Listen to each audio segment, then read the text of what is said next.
Hey guys, thanks for joining us. As you can see, we'll be starting in about 3 minutes, so just wanted to give people an opportunity if they're looking so they can find us. So I hope you can be here in 3 minutes.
Five, four, three, two.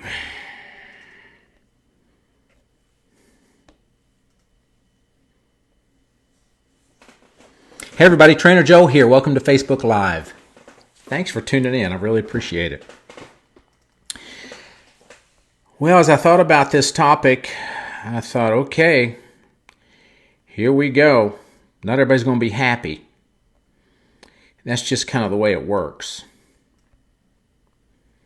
Sugar is not the enemy. Get this up here.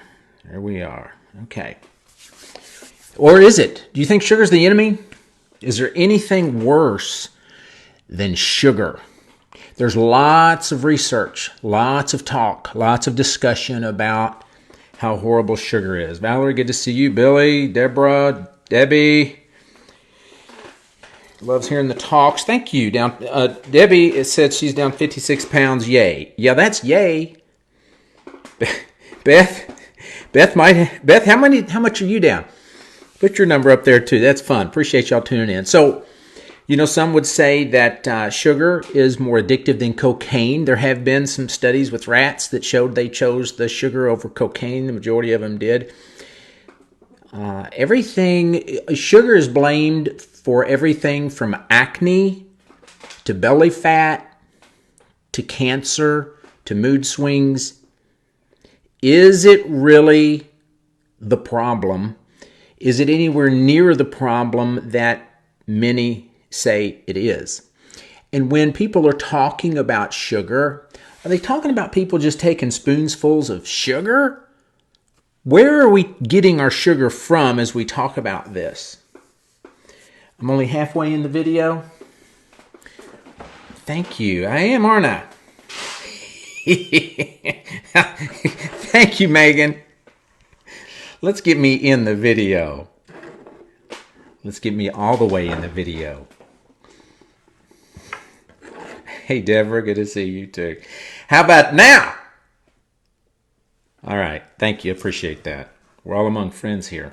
Is sugar really the problem? What about the sugar in fruit? Is that the problem? Is sugar in fruit bad? You know, there's a tendency in our culture to demonize certain things, certain foods or food groups. I think that's usually not a good idea, and I think it's usually wrong, frankly, to demonize fruit, to demonize dairy, to demonize meat, to demonize legumes, to demonize whatever you are demonizing. I think it's usually a mistake, especially if it's something that grows, and especially if Jesus ate it. Okay, I think probably we need to just step back a little bit when we begin to say, don't eat fruit. Because why? Because it has sugar in it? Let's look at this. What if I told you that I am the problem solver? I'm going to help you solve the problem. Now, here's part of the problem we get into when we have discussions like this. Most people have made up their mind, and they're on one side or the other, right? You either love it or you hate it. So I'm speaking probably more to people that are a little bit open to what's really going on here. And of course, I work with people that are typically trying to lose weight. And I feel like that we're good at figuring that one out. And there's something here with that too. So let's look at what the problem actually is. There's plenty of research, and I think most would agree, it's not a big argument, that more people die from obesity-related illnesses than anything else. So obesity is an issue, big issue, right? But I think you'll find if you actually research just the science that sugar is not actually the problem. One such study in Australia called the Australian Paradox showed from 1980 to 2003 the prevalence of obesity tripled, yet consumption of refined sugars decreased by 23%. How do you rectify that? Well, I'll tell you how you rectify it. You've made up your mind and you're going to say sugar's the enemy no matter what. So step back. Let's look at the reality here. What is the enemy? I'm going to tell you what I think the enemy is. Nothing to see here, folks. A lot of people don't want to see the truth. They really don't. And I'm not exempt. I realize I've done that. But a lot of people, they don't want to know. They've made up their mind what they want to be the enemy. And sometimes it's because they don't want to have to deal with what their actual problem is. And here's what I'm going to suggest. Here's the issue. Let's say this cup represents what you should eat in a day, the amount that you should eat in a day. And in here, you're going to have to fit whatever you want, right? Whether it's fruit, here's an apple. Here's some wonderful, and by the way, if you're in one of my groups, you're going to want these oats, steel cut oats. It's called like butter oats. Boy, these are good. I eat these a lot of mornings. It's my pre-workout little thing. I put some peanut butter in there and some syrup in there and some milk and all walnuts. Now, you can't do all that if you're in a group. But anyway, here's this. You got lots of food here that you can eat during the day. Here's some walnuts. Here's some hard-boiled steamed eggs. Here's some pistachios. Now look, so here's this cup representing what you can eat in a day. You could put all the stuff I just showed you could put in this cup. But let's just say, here's your cup, and you're filling it with whatever you want to fill it with, right? And you've got breakfast was a couple eggs, and lunch was a salad with some salmon on it, and dinner was something good, and you had a couple of snacks, Look at that. There's still a little bit of room in here. Now let's just say as long as you don't eat outside of that cup, you're not going to gain weight. But if you do eat more than what's in that cup, then you're not going to be able to use all that. So the problem is not so much what's in there. Is there sugar in there? Yeah, there's some sugar in there. Is there fruit in there? Yeah, there's some fruit. Is there protein? Yeah, there's some protein. The problem is going to be when you do this. That's the problem. You just went over. If we're going to demonize something, I'm telling you right now, it doesn't need to be sugar. It needs to be excess. The problem is when you have too much. Really, Joe? Really? Yes, really. Because I'm telling you right now, if your cup is that full, and you say, well, Joe, I've had enough, but I think I really want an apple now. If you've eaten that much, this is unhealthy. It doesn't have to be crap.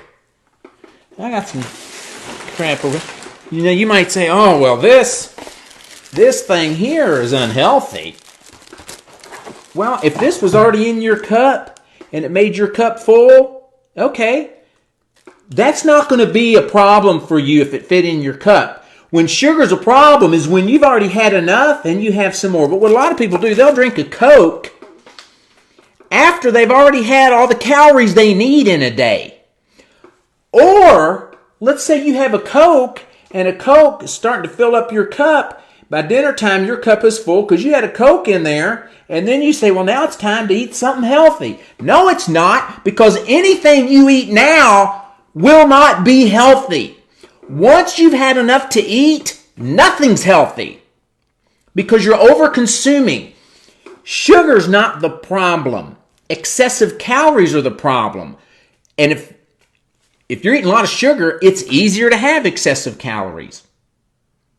But if you manage your day and you have reasonable breakfast, lunch, dinner, and you've had some protein, you've had some fats, you've had some carbs, and there's still room in your cup at the end of the day, and you want something sweet, I don't think that's going to hurt you. You have other problems. We want to pin the problem on sugar because we really don't want to deal with the true issue. Your enemy's not sugar, your enemy's excess. Once you've had enough, anything you eat is unhealthy.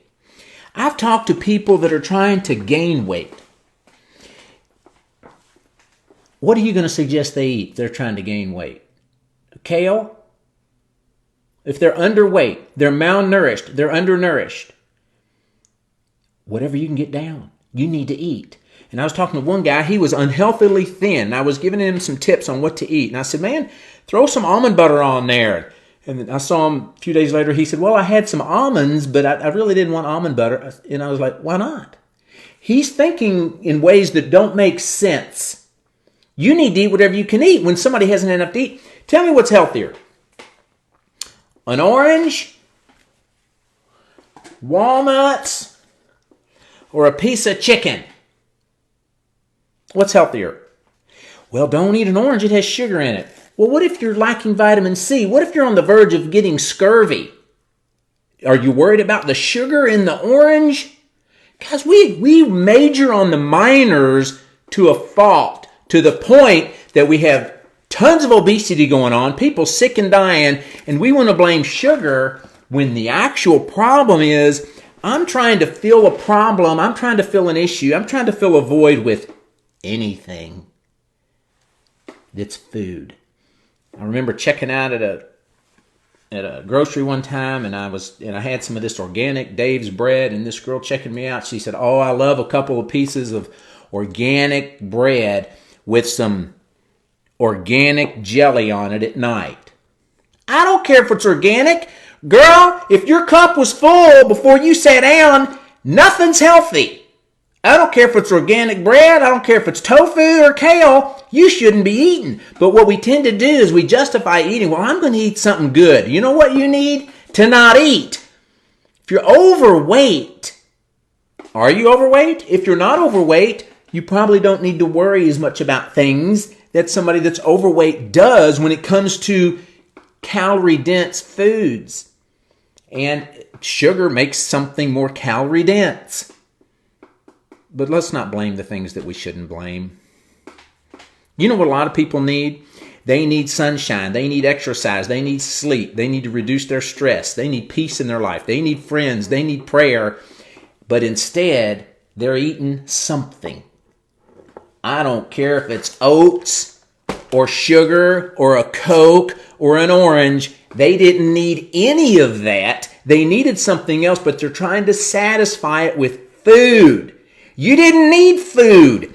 Any food. What we need to get the understanding of is it's only food. This was not meant to solve all your problems. Not even meant to solve all your health issues. It doesn't cause all your health issues. It's only food. But because we make it more than food, we keep eating, trying to solve our problems, when all you had to do to solve your problems was stop with the excess. Let's end it with that. I do want to invite you guys, and I don't mean to make these into commercials, but a lot of you are struggling with weight, and we just started a virtual 21-day transformation, and I want to invite you to join it. It started last night, but you can join now. We'll catch you up. We'll get you set up with the video that we already did, but it's everything's there. Would love to have you part of that. It's 21 days. The average weight loss is 11 pounds. You're invited. We're going to put a link in here. You can click it now and join, and we'll get you everything you need, including the texting, the videos. It's all there. So join us. Appreciate everybody, and I'll see you at the next Facebook Live.